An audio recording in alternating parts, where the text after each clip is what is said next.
வணக்கம், நான் உங்கள் Shabtina. Welcome back to Shabtina's kitchen. இன்றைக்கி நம்ம சேனலில் பார்க்க போகிற ப்ரிப்பரேஷன் என்ன, ரெட் வெல்வெட் கேக். இந்த ரெட் வெல்வெட் கேக் எல்லாருக்கும் ரொம்ப பிடிக்கும். பர்டிகுலர் நம்ம வீட்டில் யாருக்காவது வெட்டிங் ஆனிவர்சரி அப்படின்னா மேரேஜ் ஆக போகிறவங்களுக்கு இந்த மாதிரி செலிப்ரேஷன் பண்ணுறது ரெட் வெல்வெட் கேக் தான் கடையில் வாங்கி வீட்டில் செலிப்ரேட் பண்ணுவாங்க. இந்த கேக்கை நம்ம வீட்டில் எப்படி பண்ண முடியும்னு சொல்லிட்டு இன்றைக்கி சேனல் மூலமாக சொல்லி கொடுத்துருக்கேன். இந்த கேக் வீட்டில் அவன் இருந்தால் மட்டும்தான் பண்ண முடியும் அப்படிலாம் இல்லை. வீட்டில் ஸ்டவ்வில் கடாய் இருந்தாலே போதும், கண்டிப்பாக வீட்டில் பண்ண முடியும். இன்றைக்கி நம்ம சேனல் மூலமாக சொல்லி கொடுத்துருக்கேன். கண்டிப்பாக ட்ரை பண்ணி பாருங்கள். இந்த ப்ரிப்பரேஷனில் நான் சீஸ் க்ரீம் யூஸ் பண்ணியிருப்பேன். ஆக்சுவலாக ரெட் வெல்வெட் கேக்கில் சீஸ் க்ரீம் வந்து க்ரீமோட போட்டு மிக்ஸ் பண்ணி பிளெண்ட் பண்ணி மேலே ஃபினிஷிங் கொடுத்துருப்பாங்க. நீங்கள் அப்படி ட்ரை பண்ணி பார்க்கலாம். எனக்கு சீஸ் க்ரீம் இல்லை, இந்த ப்ரிப்பரேஷன் பண்ண முடியல அப்படின்னு நினச்சின்னா ஒன்றும் தவிர இல்லை, சீஸ் க்ரீம் இல்லாமல் வெறும் க்ரீமை வச்சு நீங்கள் கம்ப்ளீட் பண்ணி ப்ரிப்பரேஷன் கம்ப்ளீட் பண்ணலாம். இப்போ இந்த ப்ரிப்பரேஷன் எப்படி பண்ணுறது பார்ப்போம். அதுக்கு முன்னாடி இந்த டிஷ்ஷுக்கு தேவையான பொருட்கள் பார்த்தலாமா. இந்த ப்ரிப்பரேஷன் தேவையான பொருட்கள்: மைதா 185 கிராம்ஸ், முட்டை 2 நம்பர், சர்க்கரை 175 grams, baking powder 4 grams, red colour 5 ml, vanilla essence 1/2 teaspoon, vinegar 3 ml, பால் 125 ml, oil 175 ml, cheese cream தேவையான பொருட்கள்: cheese cream 100 ml, powder sugar 50 grams, whipping cream 200 ml. இதாங்க இந்த ப்ரிப்பரேஷன் தேவையான பொருட்கள். ஃபஸ்ட்டு இந்த கேக் ரெடி பண்ணுறதுக்கு 2 பேஸ் ரெடி பண்ண போகிறோம். அதாவது ஃபஸ்ட்டு இந்த பேட்டர் ரெடி பண்ண போகிறோம், அதுக்கப்புறம் க்ரீம் ரெடி பண்ண போகிறோம். இந்த பவுலில் முட்டை போட்ட பிறகு சுகர் ஆட் பண்ணியிருக்கேன். இந்த சுகரும் இந்த முட்டையும் நல்லா விஸ்கில் பிளெண்ட் பண்ணுங்கள். வீட்டில் ஹேண்ட் பிளெண்டர்னால் ஈஸியாக நீங்கள் பிளெண்ட் பண்ணலாம். அப்படி இல்லாதவங்க இந்த மாதிரி விஸ்கில் நல்லா மிக்ஸ் பண்ணியிருக்கணும். சுகர் கரைஞ்சிருக்கணும், ரொம்ப இம்பார்ட்டன்ட். சுகர் கரையாமல் அடுத்த ஸ்டேஜ் போக வேண்டாம். இதுக்கு பிறகு என்கிட்ட இருக்க இந்த food red colour 5 ml use பண்ணுறேன்.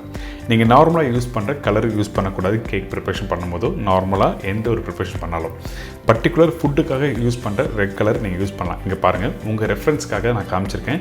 இந்த மாதிரி கலர் தான் ஹோட்டலில் யூஸ் பண்ணுவாங்க. நல்லா மிக்ஸ் பண்ணி எடுத்த பிறகு இந்த பாலை ஆட் பண்ணியிருக்கேன்.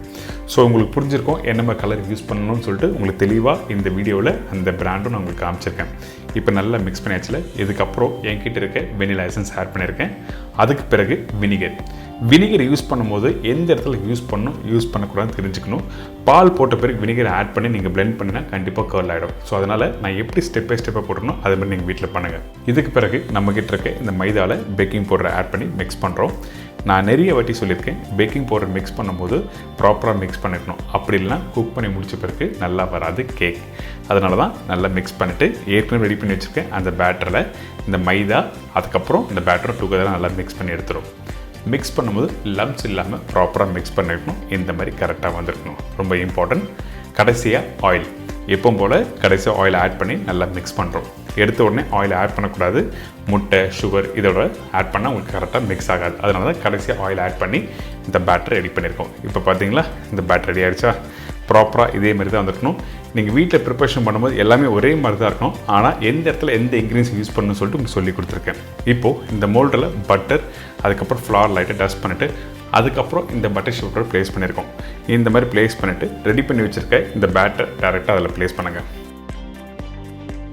இதுக்கு பிறகு அந்த பேட்டர் கரெக்டாக நான் இப்போ போல் சொல்கிறது தான் 60% அளவுக்கு பேட்டரை ஆட் பண்ணுங்கள். 40% கேப் விடுங்க அந்த மோல்டில். அப்போ தான் வெந்து வரும்போது கரெக்டாக வரும். இதுக்கப்புறம் இந்த மாதிரி லைட்டாக ஷேக் பண்ணிவிட்டு அதுக்கப்புறம் குக் பண்ண போங்க. அப்போ தான் அந்த ஏர் பிளாக்லாம் ரிலீஸ் ஆகும்.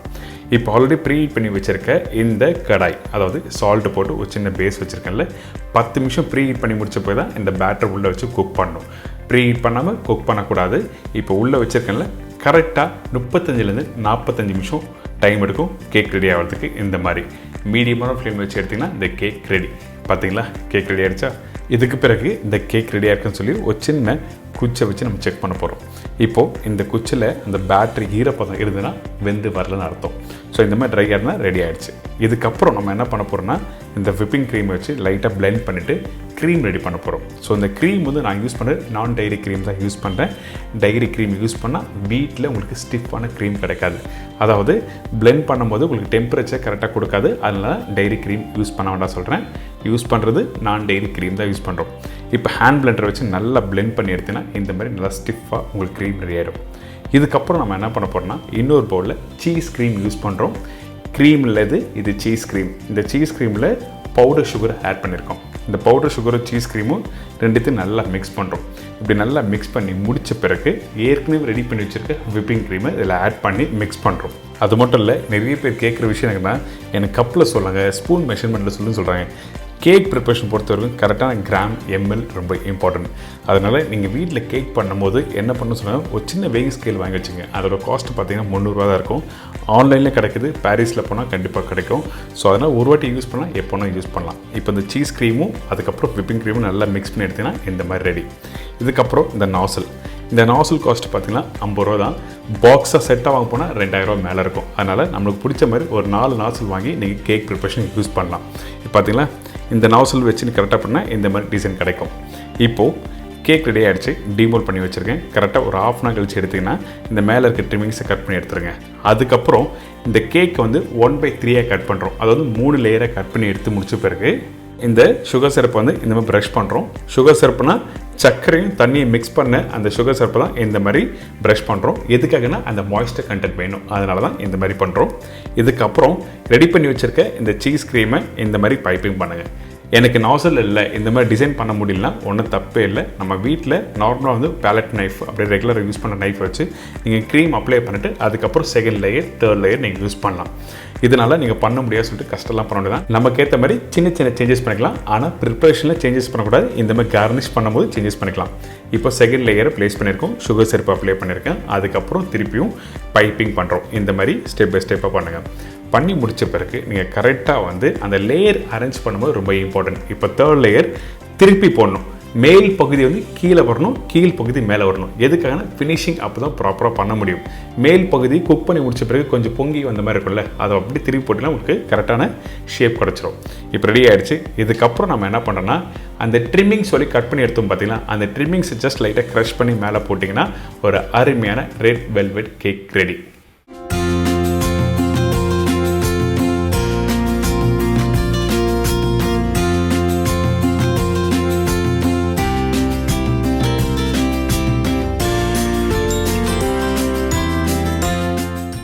என்னங்க, நம்ம சேனலில் வெல்வெட் கேக் எப்படி பண்ணுறது எல்லாருக்கும் ஈஸியாக செஞ்சுருக்கோம். உடனே போங்க, உங்கள் வீட்டில் எதனா ஃபங்க்ஷனாக கண்டிப்பாக ட்ரை பண்ணி பார்த்துட்டு என்ஜாய் பண்ணுங்கள். இதே மாதிரி நாளைக்கு இன்னொரு சூப்பரான ரெசிபி சந்திக்க. நன்றி, வணக்கம், see you, bye, take care.